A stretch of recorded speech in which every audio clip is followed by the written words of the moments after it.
ટીવી9 પર આપનું સ્વાગત છે। હું છું હાર્દિક મોદી। શરૂઆત કરીએ સમાચારોની કે જ્યાં કચ્છમાં ફરી એક વખત ડુપ્લિકેટનો રાફડો ફાટ્યો હોય તે પ્રકારે ડુપ્લિકેટ ટૂથપેસ્ટ બનાવતી એ ફેક્ટરીનો પર્દાફાશ થયો છે। રાપરની ચિત્રોડ ગામથી ઝડપાઈ છે આ ફેક્ટરી। આરોપીઓ જાણીતી કંપનીના નામે વેચતા ડુપ્લિકેટ ટૂથપેસ્ટ 9.43 લાખનો મુદ્દામાલ કબજે કરવામાં આવ્યો છે। ગાગોદર પોલીસે 4 વ્યક્તિઓ સામે કાર્યવાહી કરી છે। આરોપી સામે લોકો સ્વાસ્થ્ય સાથે ચેડા કરવા બદલ ફરિયાદ પણ નોંધાઈ છે। સંવાદદાતા નીતિન ગરવા ફોનલાઈન પર છે। નીતિન, ડુપ્લિકેટ ટૂથપેસ્ટનો મોટા પ્રમાણમાં જથ્થો ઝડપાયો છે, શું આગળ કાર્યવાહી થઈ રહી છે?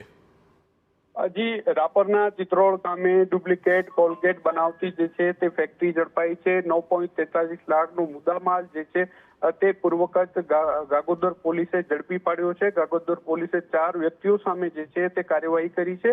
પોલીસે રાજેશ મકવાણા, સુરેશ ઉમટ, નટવર ગોહિલ અને નરપત મકવાણા સામે કાર્યવાહી કરી છે। આરોપીઓ સામે કોપીરાઇટ ભંગ અને ગ્રાહકોના સ્વાસ્થ્ય સાથે ચેડા કરવાની વિવિધ કલમો તળે જે છે તે ફરિયાદ નોંધાઈ છે અને હાલ પોલીસે જે છે તે વધુ તપાસ હાથ ધરી છે। જી આભાર નીતિન, સમગ્ર માહિતી બદલ।